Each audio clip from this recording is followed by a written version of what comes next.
إنا نحن نزلنا عليك القرآن تنزيلا فاصبر لحكم ربك ولا تطع منهم آثما أو كفورا واذكر اسم ربك بكرة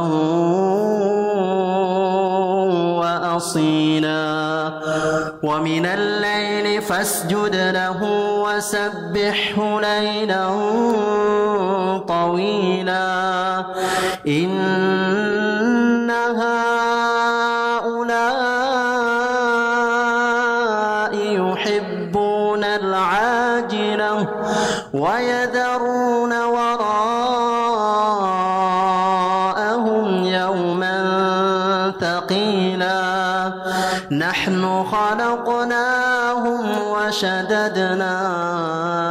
أسرهم وإذا شئنا بدلنا أمثالهم تبديلا إن هذه تذكرة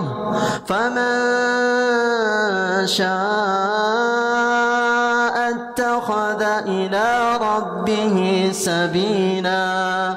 وما تشاءون إلا أن يشاء الله إن الله كان عليما حكيما يدخل من يشاء في رحمته والظالمين أعد لهم عذابا أليما.